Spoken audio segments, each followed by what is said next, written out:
compra dos jatos suecos, ainda durante o governo Dilma Rousseff. Lula vai ser ouvido na Operação Zelotes junto com o filho Luiz Cláudio Lula da Silva. Eles vão responder por tráfico de influência, lavagem de dinheiro e organização criminosa. O interrogatório está marcado para o próximo dia 21 de junho.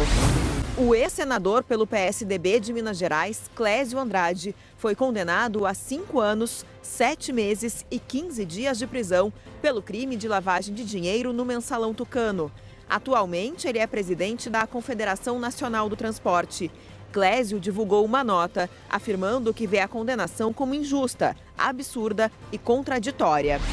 O Ministério Público Federal de São Paulo pediu novamente a prisão do ex-diretor da Dersa, Paulo Vieira de Souza, o Paulo Preto. Ele não compareceu à audiência marcada para esta segunda-feira. A Procuradoria considerou a falta como desrespeito à Justiça de primeira instância e pediu a prisão.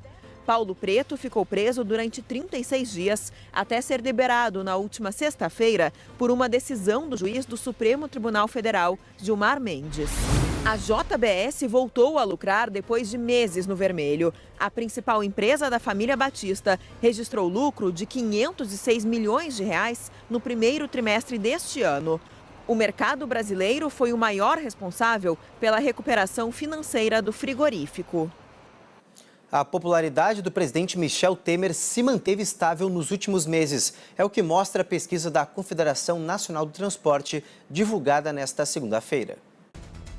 A avaliação positiva do governo Michel Temer se manteve em 4,3, mesmo patamar de março. 71,2% avaliaram negativamente o governo. Em março, eram 73,3%. Para 21,8%, o governo é regular. A aprovação do desempenho do presidente atingiu em maio 9,7%. Em março, era de 10,3%. Os que desaprovam são 82,5%, contra 83,6% em março.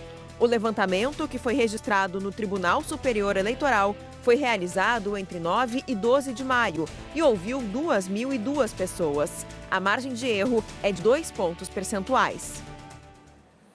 A Embaixada do Brasil em Washington vai solicitar ao governo americano todos os documentos sobre tortura e mortes de brasileiros durante a ditadura militar.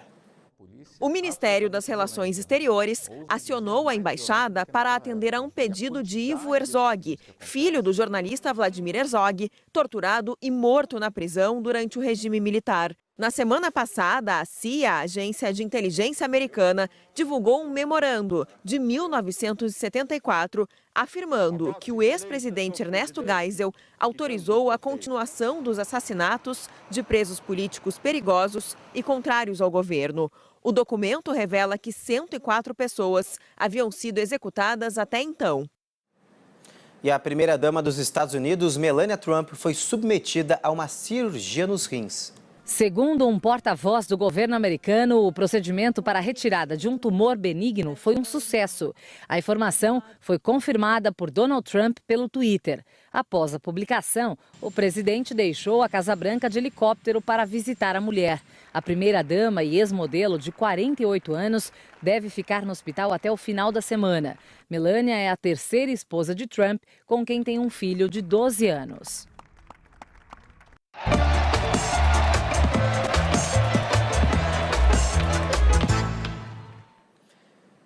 E, enfim, acabou o mistério. O técnico Tite convocou os 23 jogadores que vão disputar a Copa do Mundo na Rússia no mês que vem. Se brasileiro tem fama de deixar tudo para a última hora, com a lista de convocados não foi diferente. Ela está se fechando agora porque a última informação a respeito do último atleta, para ver qual é que era a sua real situação em função dele ter jogado, foi com o doutor Rodrigo Herá. Que? 1h15? 1h30? 1h30.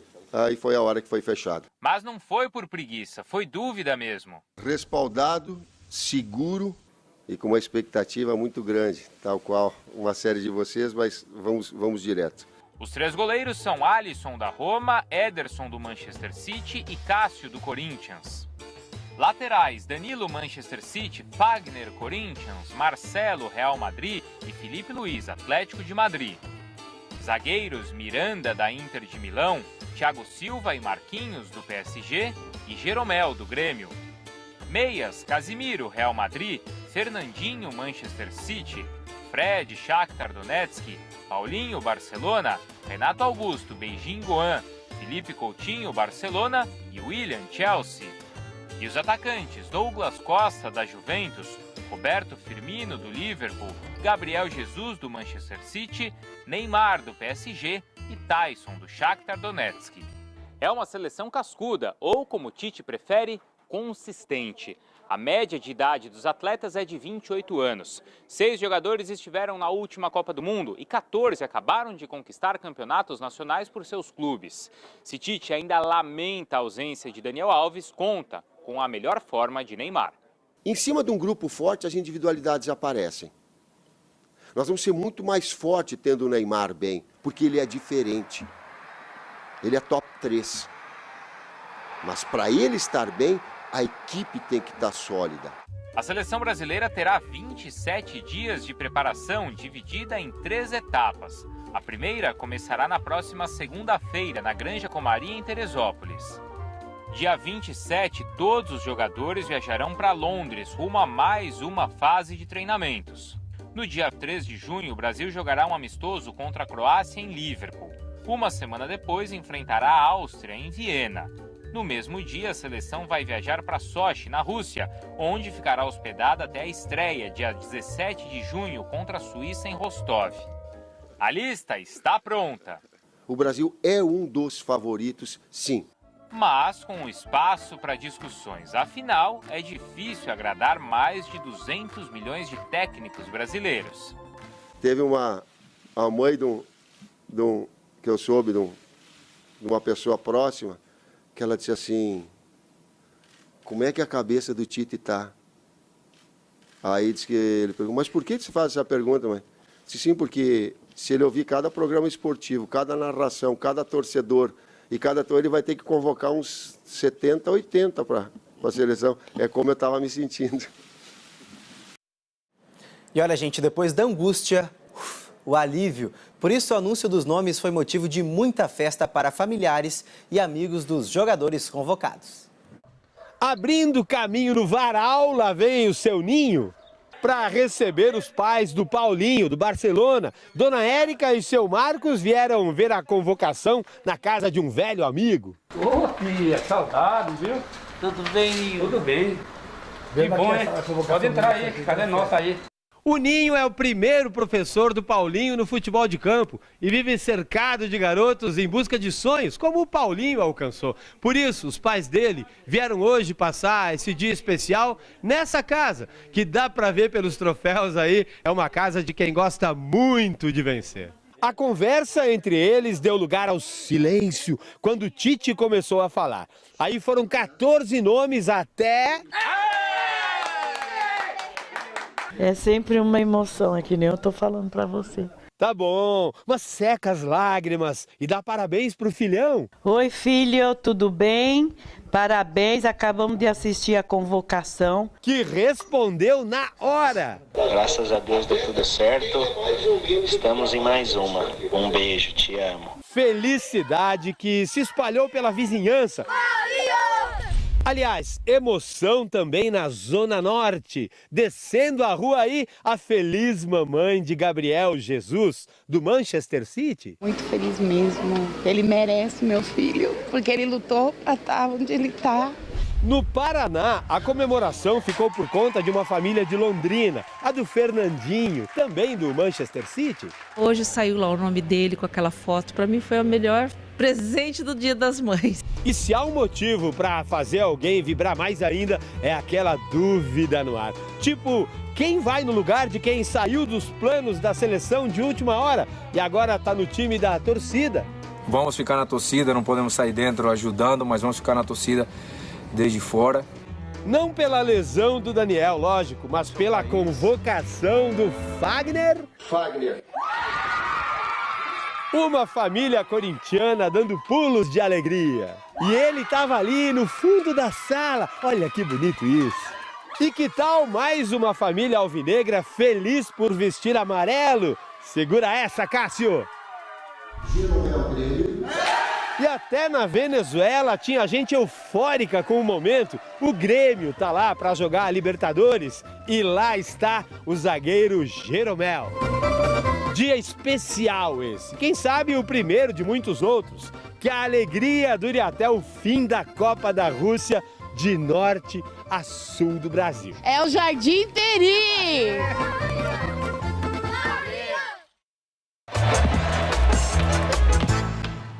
O alemão Helmut Schön é o treinador com mais jogos em Copas do Mundo. Ele, que foi campeão com a Alemanha Ocidental em 1974, participou de 25 partidas do Mundial. Depois dele, aparecem os brasileiros Carlos Alberto Parreira, técnico do tetracampeonato em 94 com 23 jogos. Felipão, comandante do Penta em 2002 com 21. Zagallo à frente do tricampeonato mundial em 70 e o sérvio Bora Milutinovic completam o ranking com 20 partidas em mundiais. Faltam 30 dias para a Copa do Mundo da Rússia. Amigo, tá chegando 30 dias, hein? Contagem regressiva. Bom, agora vamos falar aqui do futebol aqui no Brasil. 2 jogos encerraram a 5ª rodada do Brasileirão nesta segunda-feira. Em Fortaleza, Ceará e América Mineiro ficaram no empate em 2-2. E no clássico carioca entre Botafogo e Fluminense, melhor para o alvinegro. Marcinho cruzou, Rodrigo Lindoso cabeceou para abrir o placar para o Fogão no estádio Newton Santos. O empate do tricolor carioca também saiu numa jogada aérea. Marcos Júnior levantou na área e Pedro, de peito, balançou a rede. Mas o Botafogo voltou à frente do marcador. E adivinha como? Em outra bola pelo alto. Novo cruzamento de Marcinho em cobrança de escanteio. E Chiesa testou para decretar a vitória. Final 2-1. O resultado deixou o Bota na 6ª colocação do Brasileirão. O Flu caiu para 9º. O novo presidente da Catalunha tomou posse nesta segunda-feira, dando fim a mais um impasse político. O separatista Quim Torra foi aprovado pelo parlamento da região numa eleição apertada. Foram 65 votos contra e 66 a favor. Ele foi escolhido pelo líder destituído Carles Puigdemont, que está exilado na Alemanha. A votação põe fim a um impasse político que já durava 6 meses. O novo presidente prometeu que continuará lutando pela independência da região. Uma obra do pintor italiano Modigliani foi vendida por mais de 470 milhões de reais. A pintura em óleo de 1917 foi arrematada durante o leilão em Manhattan, nesta segunda-feira. A obra, que faz parte de uma série de 22 telas, todas retratando pessoas nuas, chocou a Europa na virada do século XIX. A pintura, que já foi considerada obscena, chegou a ser retirada de uma exposição em uma galeria de Paris. Também nos Estados Unidos, outra casa de leilões colocou à venda diversos itens de ícones da música, entre eles figurinos e instrumentos musicais usados por Michael Jackson, Prince, Elton John e Elvis Presley. Os objetos, estimados entre 30 e 60 mil reais, serão leiloados nos dias 18 e 19 de maio. Do outro lado do país, em Los Angeles, serão leiloados mais de 2.000 objetos usados em filmes que fizeram sucesso em Hollywood. Entre os itens à venda estão figurinos e peças de cenários como Star Wars e Alien, uma jaqueta de couro e a moto usada pelo ator Arnold Schwarzenegger na franquia O Exterminador do Futuro também vão a leilão. Alguns dos itens de destaque ficarão expostos até o próximo sábado em Nova York. E o leilão está programado para acontecer no começo de junho. 5h50, vamos dar mais piadinha lá fora, ver como está o trânsito neste momento aqui em São Paulo. Olha só, está vendo imagens ao vivo da Avenida Radial Leste, na altura da estação Tatuapé do metrô e da CPTM. Nesse momento o trânsito, gente, está bem tranquilo, mas como sempre, deve se intensificar já nas próximas horas. O rodízio municipal de veículos vale hoje para as placas finais 3 e 4. E para quem usa o transporte público, o sistema de trem e metrô da capital paulista opera normalmente. Na Grande São Paulo, a terça-feira começa com sol e temperaturas em elevação. Minimação de 16 graus e máximas que chegam aos 27. Entre o final da tarde e o começo da noite, podem ocorrer pancadas de chuva isoladas na região metropolitana. E uma mulher caiu num golpe chamado Dom Juan. O homem com quem ela começou a se relacionar foi preso em Jundiaí, aqui no interior paulista, acusado de roubar objetos da casa dela. O repórter Marcelo Bittencourt acompanhou essa história e traz os detalhes agora pra gente. A polícia estava atrás do conquistador chamado de Dom Juan, que agia pelas redes sociais há pelo menos 3 semanas. Ele foi preso em Jundiaí, no interior de São Paulo, na tarde de ontem. Em abril, Jofet Figueiredo da Silva, de 32 anos, conheceu a vítima em um site de relacionamento. Após algumas conversas pelo celular, um encontro foi marcado na casa da vítima, em Santo Amaro, na zona sul da capital paulista. Daí ele dormiu na minha casa no domingo à noite.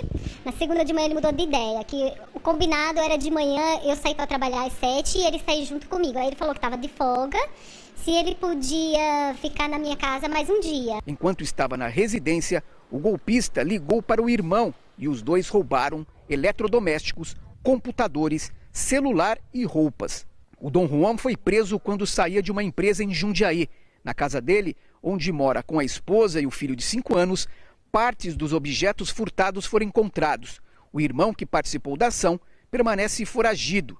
Na delegacia, Jofet contou uma nova versão para o caso. Não, eu conheci ela nas redes sociais, aí a gente começou a conversar, ela chamou nós para sair. Até da minha parte eu não queria, mas ela ficou insistindo assim, não, vamos se conhecer. O Dom Juan foi autuado por furto qualificado. De São Paulo, Marcelo Bittencourt para o SBT Notícias. Olha, de Dom Juan e Cavaleiro, esse cara não tem nada. Bom, e a polícia procura por um casal de estelionatários que age em São Paulo e na região metropolitana. A dupla identificada como Aline Oliveira e Alexandre Bento foi flagrada nessas imagens de circuito interno de uma loja de departamento de Carapicuíba, que fica aqui na Grande São Paulo. A dupla, olha só, conseguiu escapar de uma abordagem da polícia nesta segunda-feira. Os dois têm passagens por furto e seguem foragidos. E um delegado da Polícia Federal foi assassinado dentro de casa em São Paulo. Ele trocou tiros com 2 criminosos durante uma tentativa de assalto.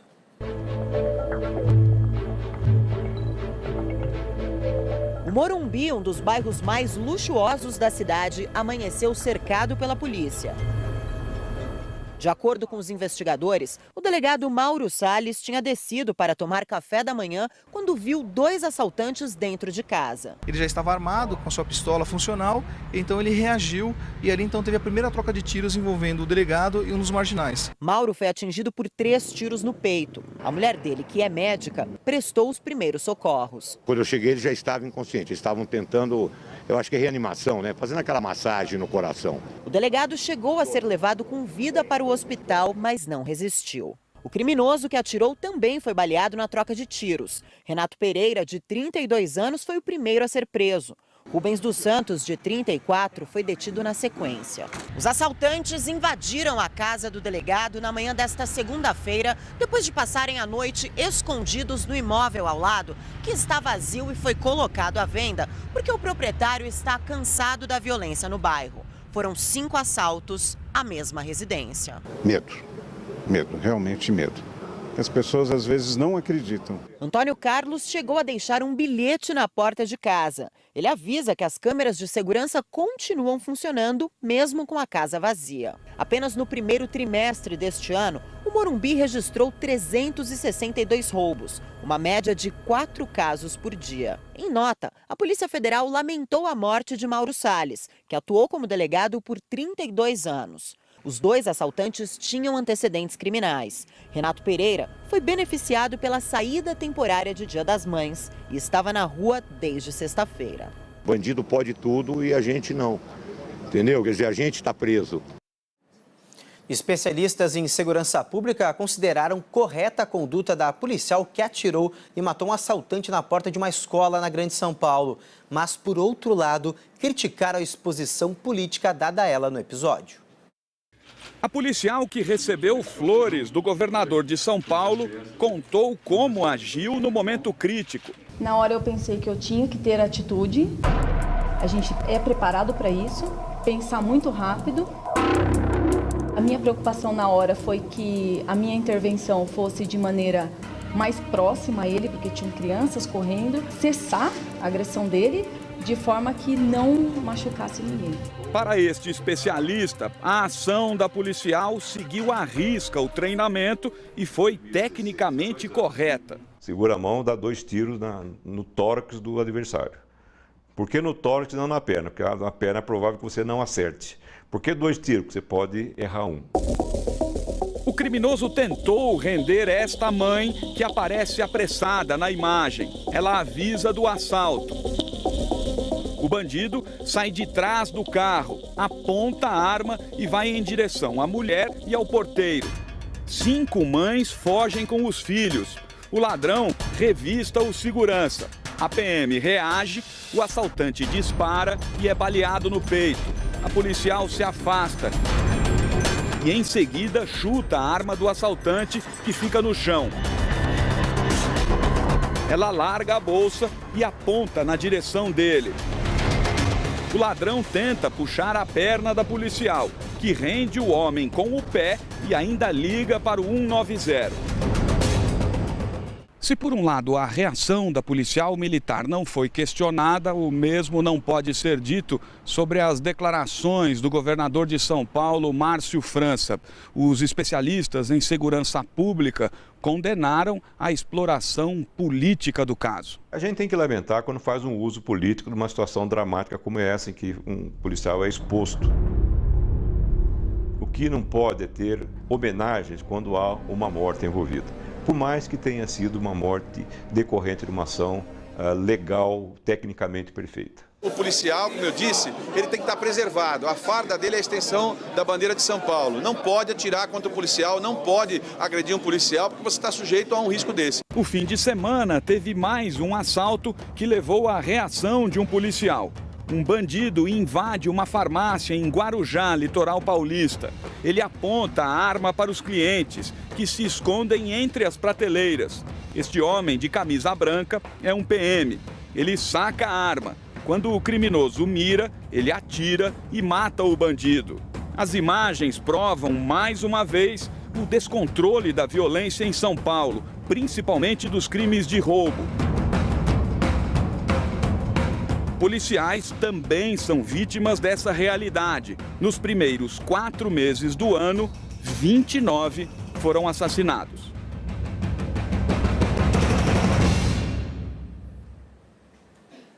Bom, gente, o SBT Notícias fica por aqui. Nós voltamos amanhã. Veja também a nossa programação completa pelo site sbt.com.br. Fique agora com o Primeiro Impacto. Bom dia e uma ótima terça-feira para você de casa. Tchau!